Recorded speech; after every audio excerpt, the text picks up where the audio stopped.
우리가 이제 피하지 못하는 인간관계도 있잖아요. 피하지 못하는 뭐 가족이나 직장 상사나 그런 사람들이 나에게 그렇게 어떤 부당한 취급을 하면 내가 아무리 참으려고 해도 인간이기 때문에 참지 못할 것 같거든요. 그럴 때는 조금은 어떻게 상대를 하는 게 도움이 될 수 있을지. 자, 일단 그 전에 우리가 대전제를 알아야 되는데 인생의 디폴트 값, 인생의 기본 값은 고통입니다. 우리가 어떤 게임을 하는데 아무런 장애물이 없는 그냥 계속 쭉 가는 게임이 좋아요. 어떤 장애물도 있고 그걸 뛰어넘고 이렇게 게임으로서 성공할까요? 장애물도 있고. 그렇죠. 그래서 우리가 물고기는 물이라는 저항이 있어서 헤엄을 칠 수 있고요. 날아다니는 새는 공기라는 저항이 있어서 날아다닐 수가 있거든요. 우리가 인생 또는 인간은 어떤 고통이라는 저항이 있어서 인생의 의미가 있는 것이에요. 예를 들자면 직장 상사가 이제 나쁜 관계다라는 말씀이잖아요. 그것은 내한테는 큰 축복이죠. 내한테는 마음 근력을 키울 수 있는 좋은 기회가 되는 것이죠. 물론 그 고통을 극복하는 방법, 이러한 것을 수련하는 것이 인생의 길인 것이죠. 예를 들자면 아령을 1km밖에 못 드는 사람이라면 우리 인생을 살면서 뭐 2km, 3km, 4km, 5km 뭐 여러 가지 고통이 오는데 이 사람은 5km만 되면 좌절하겠죠. 그러나 자기 입장에서는 힘든 직장 상사를 만나서 이분과 관계를 맺고 이분을 극복하는 그러한 어떤 마음 근력을 기른다면 근력이 예를 들면 1에서 뭐 50이 된다 그러면 우리가 인생을 살아가는데 뭐 2km, 10km, 20km, 30km는 아주 가벼운 마음으로 달릴 수 있는 것이죠.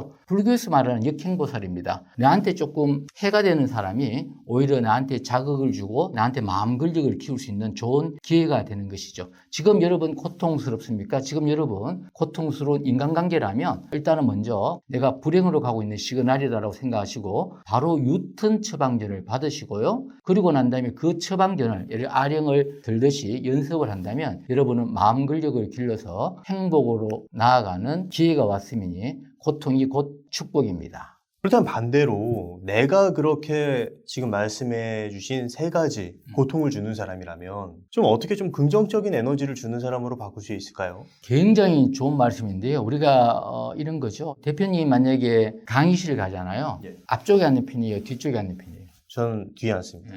만약에 대표님께서 강의를 하는 연자라고 생각한다면 청중들이 뒤쪽에 앉기를 바라요? 앞쪽에 앉기를 바라요? 앞쪽에 앉길 바랍니다. 네.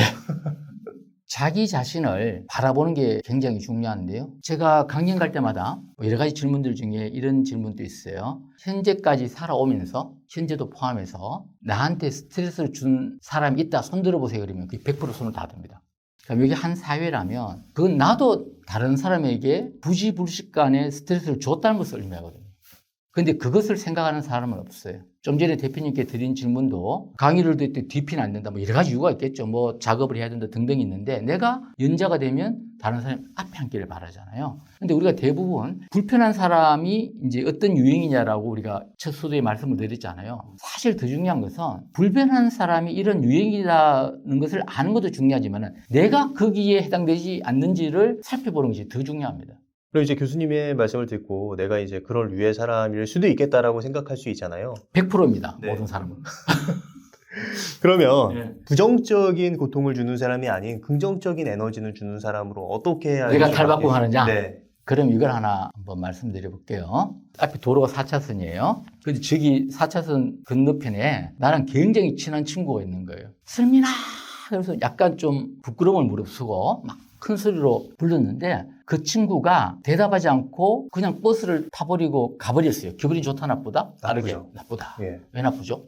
무시했으니까. 그렇죠. 이게 대부분의 일반적인 반응입니다. 그런데 나중에 알아봤더니 그 친구가 큰 사고로 듣지를 못하게 된 거예요. 그걸 알았다면 기분 어때요?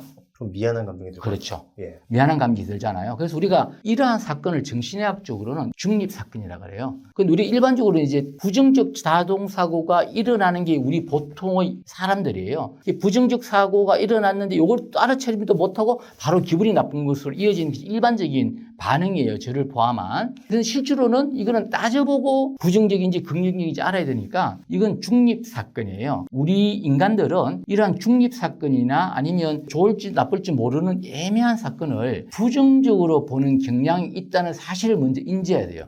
예를 들어 제가 한 10만 년 전의 인류로 가보겠습니다. 우리가 이게 막 밀림인데요. 우리가 이 앞에서 막 놀고 있는데 100m 뒤에 숲이 있어요. 요 앞에는 이제 집이 있고 이 숲에서 부스럭거리는 소리가 났어요. 그래서 A라는 그룹은 바로 집 앞으로 도망을 갔어요. 왜냐 그러면 이게 호랑이나 사자일까봐, 맹수일까봐. B라는 그룹은 긍정적으로 생각하고 계속 놀았어요. 누가 죽을 확률이 높죠? 거기 계속 놀고 있는. 그렇죠. 그런데 실제로는 100m 뒤에 부스럭거리는 소리는 실제로는 호랑이나 사자와 같은 맹수가 아닐 확률이 높죠. 그냥 바람 지나가는 소리, 쥐가 지나가는 소리 뭐 등등등등등. 그러나 한 번 걸리면 죽죠. 그렇기 때문에 우리는 죽은 자의 후회가 아니라 산 자의 후회죠. 그래서 우리 전 인류는 생명을 지키고 하자 했던 방어 기제로 중립사건이나 애매한 사건을 일단은 부정적으로 보는 경향이 있는 것이죠. 그것이 뇌에 편도체에 아로새겨져 있는 것이죠. 그것이 집단 무의식이죠. 그래서 인간이라면 우리가 부정성 편향을 갖고 있다는 그 사실을 알아야 돼요. 그러니까 현재를 사는 데 있어서는 너무 부정적으로 가다 보니까 더 큰 스트레스를 받을 수가 높다는 거죠. 예를 들자면 제가 이 금정색 색칠이 칠해진 안경을 끼고 보고 있다는 세상은 어둡게 보이는 것이죠. 그래서 우리가 이 부정성 편향, 기울어진 뇌의 운동장의 경사값을 제거하고 바라보는 시선을 길러야 된다는 것이 우선 기본적인 거고요. 부정적으로 보는 거 좀 깎아내야 돼요. 사실 우리가 동물이랑 다른 게 본능적으로 행동하는 게 아니라 사고를 할 수 있다는 점에서 동물하고 다르잖아요. 네네.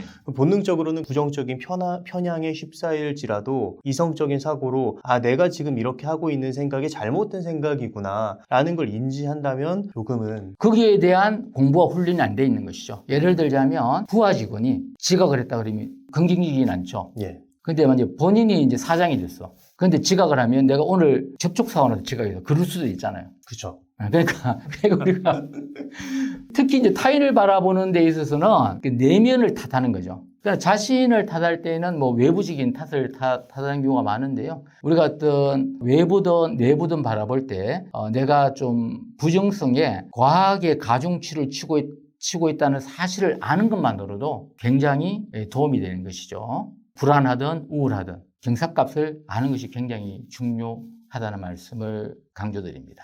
예. 그리고 또 하나는요, 주변의 가족이나 친구나 또는 직장 동료들이 나 자신을 이해해주고 인정해주면 기분이 좋죠. 좋죠.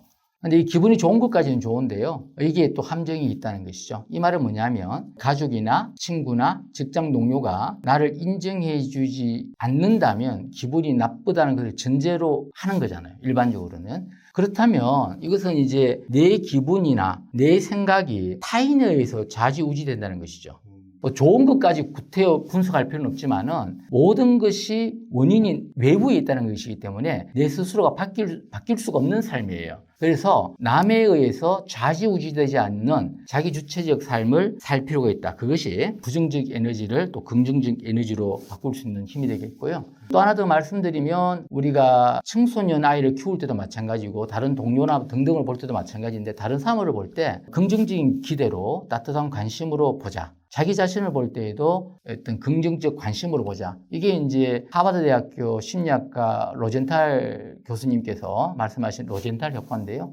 긍정적 기대는 자기 실현의 예언이 된다. 실험을 했죠. 초등학교 애들한테 무작위로 이제 IQ 테스트를 한 거예요. 사실은 가짜 IQ 테스트예요. 그래서 무작위로 20%를 뽑아갖고 그 담임 선생님들한테 이야기했어요. 이 아이들은 굉장히 IQ가 높아서 아주 공부를 잘할 것이다. 그러니까 이 담임 선생이 이 아이들을 볼 때마다 막 긍정적 기대를 한 거죠. 뭐 조금 잘못해도 막 긍정적으로 기대하고 했더니 실제로 8개월 후에 이 아이들이 성적이 월등히 높은 거예요. 실제로는 이 IQ 테스트 자체나 결과 발표 자체가 가장된 것이죠. 가짜인데. 네, 가짜인데도. 그래서 타인에 대한 긍정적 기대, 자신에 대한 긍정적 기대를 함으로써 부정적인 사람이 아닌 긍정적인 사람이 될 수 있다는 말씀을 드리고요. 우리가 좋은 대인관계를 맺고 싶잖아요. 그러면 잘해주려고 하지 말고 나쁜 대인관계를 안 맺으면 돼요. 그러니까 싫은 말 안 하면 돼요.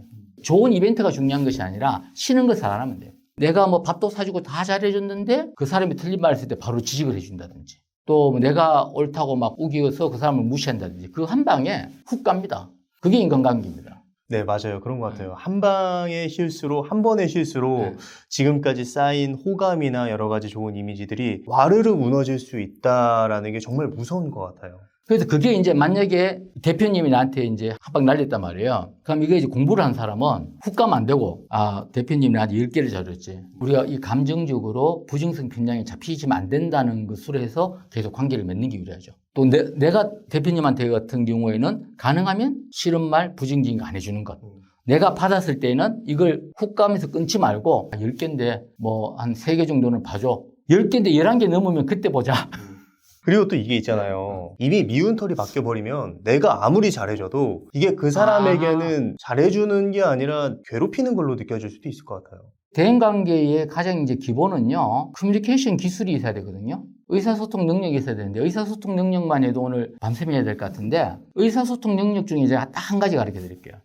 대화를 안 하면 됩니다. 대화를 안 하면 된다. 네, 이게 무슨 말이냐면, 네. 뭐 쌩까란 이런 이야기 아니고요. 자기 자랑, 자기 주장, 대개 사람들은 자기 말을 하고 싶어 하거든요. 오늘은 대표님이 제 말을 듣지만 보통 우리 친구 관계라면 자기 말을 하고 싶어 하거든요. 그러니까 상대방의 입장에서 대화를 안 하라는 것은 쌩까란 말이 아니라 밝은 표정으로 계속 잘 들어주는 거죠.